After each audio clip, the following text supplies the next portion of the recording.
आदेश। आज का प्रश्न था और प्रश्नकर्ताओं ने पूछा था कि इस प्रश्न का उत्तर देते वक्त ये लाइव किया जाए, फेसबुक पे दिया जाए, ताकि जिन जिन के मन में ये प्रश्न उठता है, जिन जिन के मन में इसके बारे में शंका है, उस शंका का निरसन हो। तो प्रश्न इस प्रकार था कि नामस्मरण, नाम जाप करते वक्त मन की अस्थिरता विचलित कर देती है, और इस अस्थिरता को, इस मन को, अस्थिर मन को हम स्थिर कैसे करें, यह प्रश्न था। उत्तर विदित करता हूं। How can anything be study in a mind which itself is not study. मन का मूल स्वभाव जो है वो अस्थिर है, और अगर मन का मूल स्वभाव अस्थिर है, सभी ग्रंथों में लिखा है, तो उस मन के अंदर कोई चीज स्थिर कैसे हो सकती है, यह सबसे पहले सोचने की बात है। और मन का मूल स्वभाव जो हमने कहा वो अस्थिर इसलिए है कि अभी तक हमें यही लगता है, हम सबकी ये धारणा है कि जितना भी कार्य हम करते हैं, जितनी भी चीजें हमसे घटित होती है, उसके पीछे कहीं ना कहीं या फिर मूल स्रोत हमारा मन है। ये सबसे पहले तो हमें हटा देना है अपने दिमाग से। आप जितने भी कार्य करते हैं, सोते हैं, उठते हैं, बैठते हैं, खाना खाते हैं, यहाँ जाते हैं, वहाँ जाते हैं, इसके साथ बात करते हैं, उसके साथ बात करते हैं, तो ये सब चीजें किसकी वजह से होती? ये मन की वजह से नहीं होती। इन सब चीजों का कारक अगर कोई होगा तो वो है चेतना, अंग्रेजी में जिसको कॉन्शियसनेस बोला जाता है। ये जितनी भी भावनाएं उत्पन्न होती है, जितने भी धर्म उत्पन्न होते हैं, तो ये सब किसकी वजह से होते हैं?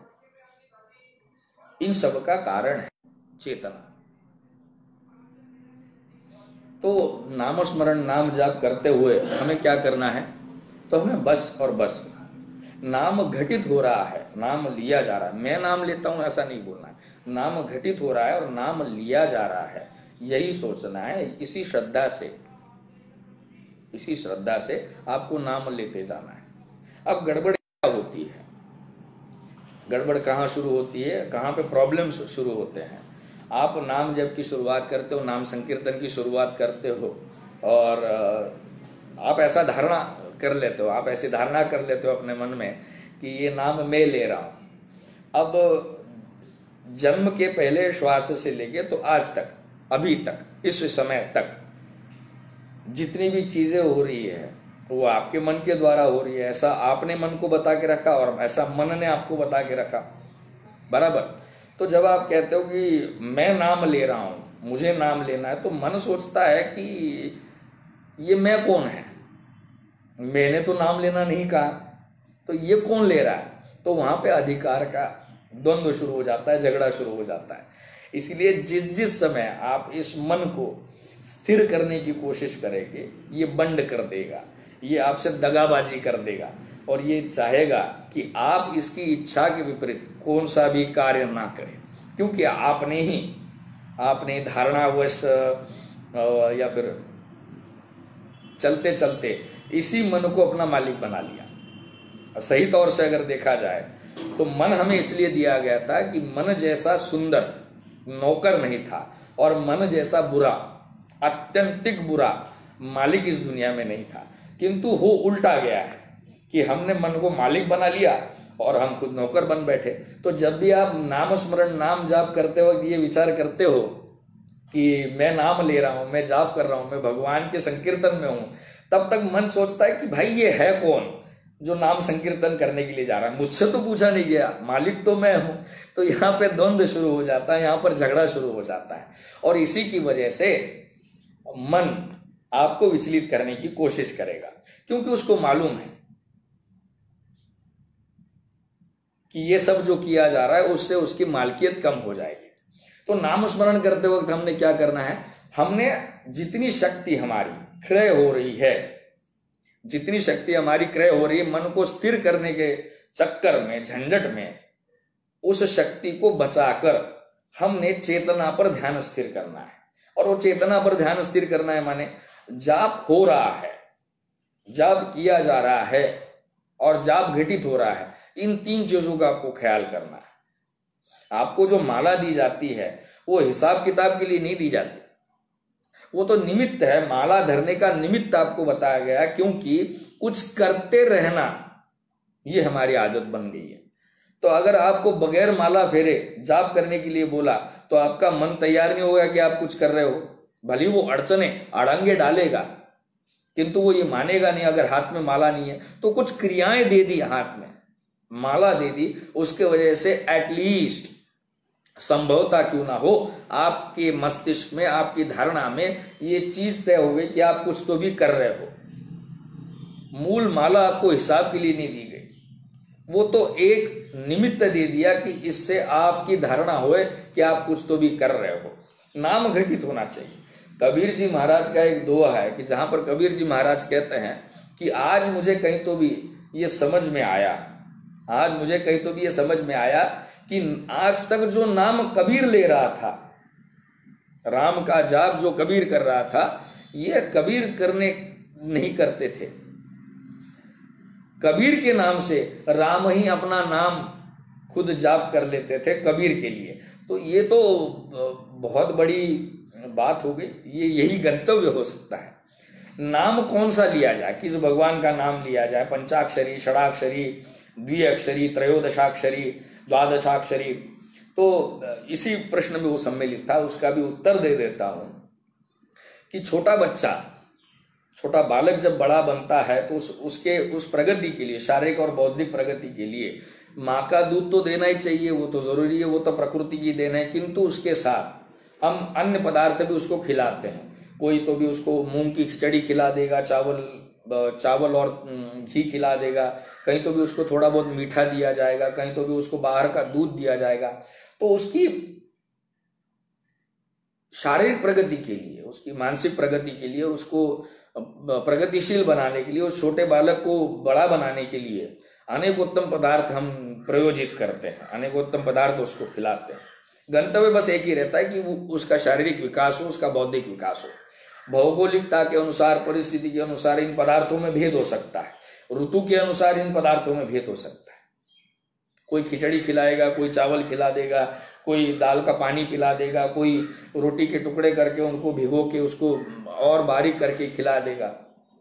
यहाँ पर देखना क्या है, यहाँ पर सीखना क्या है इस उदाहरण से कि पदार्थ अलग अलग हो, भले पदार्थों में भेद हो, किंतु उन पदार्थों को जब उस बालक को हम खिलाते हैं तो वो अन्न ग्रहण करने की प्रक्रिया और पाचन की प्रक्रिया तो समय ही वैश्विक है, एक ही प्रकार की है। उसको दांत नहीं होंगे तो वो बगैर चबाए उसको ग्रहण कर लेगा। उसकी पाचन की क्रिया जो है वो तो पूर्ण वैश्विक तरफ से एक ही पद्धति की रहेगी, है ना। किंतु ये दोनों प्रक्रियाएं वैश्विक समांतर होने के बाद हर एक बच्चे में ये चीज कॉमन रहेगी कि जब भी वो बच्चा अन्न को ग्रहण करेगा तो वो दांत न होने की वजह से प्रत्यक्ष रूप से ग्रहण कर लेगा, उसको चबाएगा नहीं। और दूसरा, उसके पाचन की प्रक्रिया बिल्कुल और बिल्कुल आपके और मेरे के शरीर की रहेगी, अन्य बालकों के शरीर की रहेगी। तो यही चीज हमने नाम स्मरण के बारे में भी सोचना है।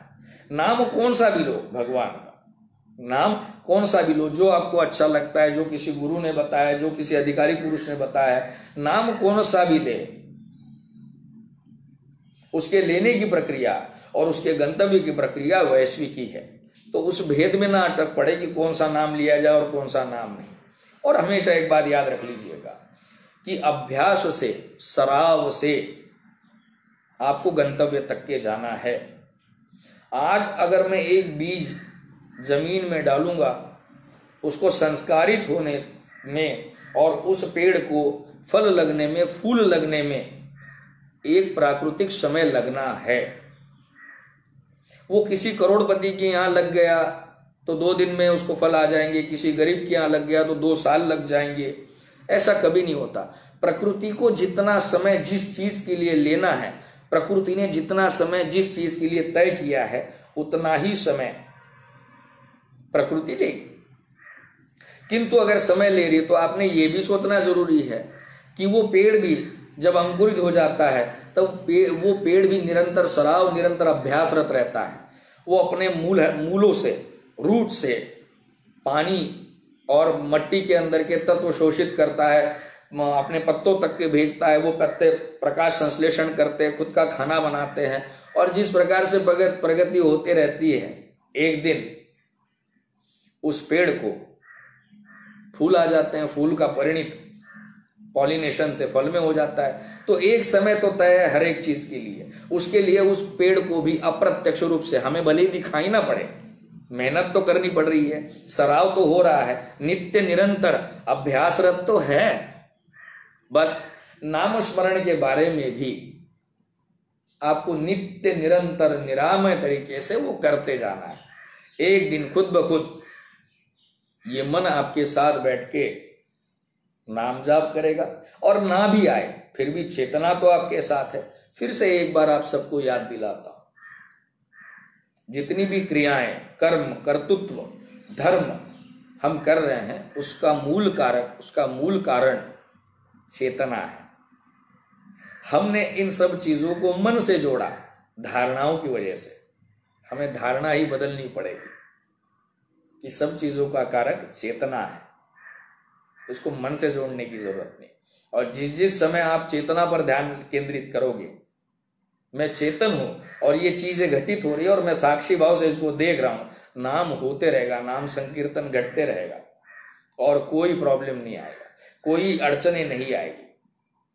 तो मेरा आप सभी से यही अनुरोध है कि अस्थिर मन को स्थिर करने के पीछे अपनी क्रय शक्ति को जाया मत कीजिए। जब भी आपको ऐसा लगे कि आपकी आंतरिक शक्ति, आपकी आत्मीय शक्ति कम हो रही है, तो उसके लिए आप सत्संग में जाएं, आप ग्रंथों का पठन करें, आप गीता का पठन करें, आप संतों के दोहों का, अभंगों का गायन करें, पठन करें। उससे क्या होगा, तो उसका एक छोटा सा उदाहरण देके हमारे संवादों को विराम देता हूं। किसी चुंबक को, मैग्नेट को पड़े पड़े हुए जब उसकी शक्ति, खींचने की शक्ति, आकर्षण करने की शक्ति, लोहे को आकर्षित करने की शक्ति कम हो जाती है, तो हम उसको फेंक नहीं देते। बहुत दिनों से पड़ा हुआ था, इसकी वजह से उसकी वो शक्ति कम हो गई है, इसके लिए उसको हम फेंक कभी नहीं देते। तो हम क्या करते हैं, किसी बड़े लोह चुंबक के सानिध्य में, किसी बड़े लोह चुंबक के सानिध्य में उसको जाके रख देते हैं। या फिर अगर लोह चुंबक नहीं हो तो किसी तो भी इलेक्ट्रोमैग्नेटिक फोर्स या फिर इलेक्ट्रिक के आधार पर उस मैग्नेट को, उस चुंबक को हम रख देते हैं।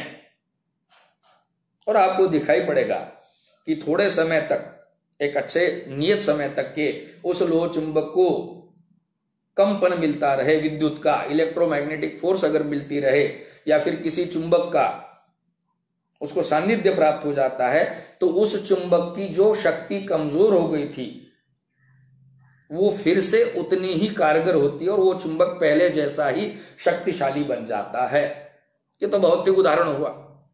तो आपके अंदर जो आत्मिक शक्ति कम होते जा रही है, पड़े पुड़े हुए, बगैर अभ्यास के, बगैर साधु संतों के समागम से, अपने मन की वजह से जो धूल जमा हो गई है, जो जंग जमा हो गया आप में, उसको अगर निकालना है तो किसी बड़े मैग्नेट के पास, बड़ा मैग्नेट माने किसी साधु संत के पास, किसी गुरु के पास, उसके सानिध्य में आपको जाके बैठना पड़ेगा। उसके हृदय से निकलने वाले, उसके मात्र और मात्र उसके होने की वजह से जो कंपन निकल रहा है, इलेक्ट्रोमैग्नेटिक फील्ड, जो हमें लोहे में, और लोहा जब चुंबक की तरफ आकर्षित होता है तो उसमें क्या हो रहा है ये हमें दिखाई नहीं पड़ता, वो वेव्स हमें दिखाई नहीं पड़ती, किंतु आकर्षित तो होता है, वो खींच तो लेता है। वैसे ही किसी संत के पास जाने के बाद उसके कंपन हमें दिखाई ना पड़े, उसके सत्संग और उसके सद्विचार, उसकी सत्कृति हमें भली दिखाई ना पड़े, किंतु वो हमें आकर्षित करती है और उससे हम फिर से वो ऊर्जा प्राप्त करते हैं, गेन करते हैं। तो इसी प्रकार से सबसे पहली बात, अस्थिर मन को स्थिर करने के चक्कर में ना पड़े। आपकी शक्ति जाया जा रही है, उसको संभाल के रखिए। चेतना पर ध्यान केंद्रित करिए कि नाम हो रहा है, नाम घट रहा है, चेतना पर ध्यान स्थिर करिए। 2, जो भी आपको इष्ट लगता है, जिसको भी आप मानते हैं, जिसके ऊपर भी आपका प्रेम हो, उसका आप नाम ले सकते हो। और 3, जब भी आपको डर लगे, आपकी शक्ति कम हो गई है, आपको ऐसा लगे, मानसिकता से आप अधू हो गए हो, ऐसा जब भी आपको लगे, संतों का समागम करें। क्योंकि जब भी किसी मैग्नेट का पावर कम हो जाता है तो बड़े मैग्नेट के साथ किसी दूसरे मैग्नेट के साथ, शक्तिपूर्ण मैग्नेट के साथ रखने पर अपनी कम हुई शक्ति को भी वो फिर से प्राप्त कर लेता है। इसीलिए सत्संग का महत्व कहा गया है। मेरे ख्याल से तीनों प्रश्नों के उत्तर हो गए हैं और इस पर आप सभी विचार करें। मैं आपके कमेंट्स की भी राह देखता हूं। और कुछ अगर प्रश्न होंगे जिनके पास हमारा दूरध्वनि क्रमांक, मोबाइल नंबर नहीं है, व्हाट्सएप नंबर नहीं है, वो फेसबुक पे भी कुछ सवाल पूछ सकते हैं। ये संवाद है और इसी संवाद से हम आनंदित होने की चाह कर रहे हैं। आदेश नमो नारायण।